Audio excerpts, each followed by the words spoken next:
ফুটবলকে বলা হয় একটা শিল্প, আর সেই শিল্পের কারিগর বলা হয়ে থাকে ব্রাজিলকেই। কিন্তু এই ব্রাজিল যে বড্ড অচেনা, এই ব্রাজিল যে বড্ড ছন্দহারা। সর্বশেষ 2022 বিশ্বকাপে চোখের জলার হৃদয় ভাঙার গল্প নিয়ে টাইব্রেকারে বিদায় নিতে হয় সেলেসাওদের। এবারও ঠিক একই গল্প, যে গল্পের পুনরাবৃত্তি হলো এই কোপা আমেরিকায়।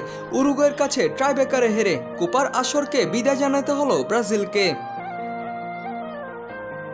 কথায় আছে, বিধাতা যা করেন তা ভালোর জন্যই করেন। তবে কি এই কারণেই ইনজুরি থেকে ফিরে আসার শত চেষ্টার পরেও ব্রাজিলের স্কোয়াডে জায়গা করে নিতে পারেনি নেইমার? হয়তোবা সেটাই, তিনিও ঠিক মনে হয় চান না মাঠের খেলায় বারবার ব্যর্থতাকে সঙ্গে নিয়ে কোনো টুর্নামেন্ট থেকে বিদায় হওয়ার আক্ষেপ নিয়ে চোখের জলে অশ্রুসিক্ত হন নেইমার। যদিও আজ নেইমার দলে ছিল না, কিন্তু দলের এই দুরবস্থা আর কোপার আসর থেকে বিদায় নেওয়ার আক্ষেপ নেইমারকে হয়তোবা ঠিকই কাঁদিয়েছে। নতুনভাবে নিজেদের ফিরে পাওয়ার একটা লক্ষ্য ছিল এই কোপা আমেরিকা। বিশ্বকাপে নিজেদের নতুন ছন্দে মেলে ধরার একটা উপায় ছিল এই কোপা আমেরিকা। তবে ব্রাজিল এবারের আসরের কতটা বা সে আশার ঘাটতি পূরণ করতে পেরেছে, পারফরমেন্স তো সেটা জানান দেয় না।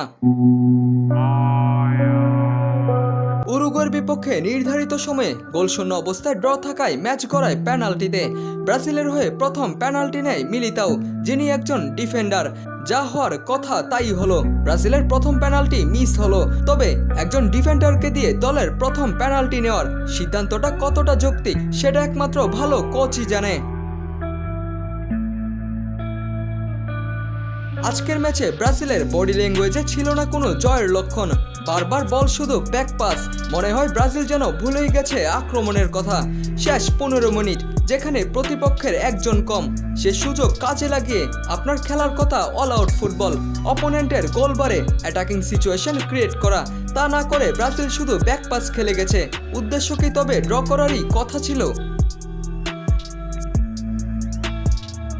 তবে এত হতাশা আর ব্যর্থতার মাঝে ব্রাজিলের সমর্থকদের একটাই কথা, সাময়িক এই খারাপ সময় কাটিয়ে ব্রাজিল ফিরবে তাদের পুরনো ছন্দে।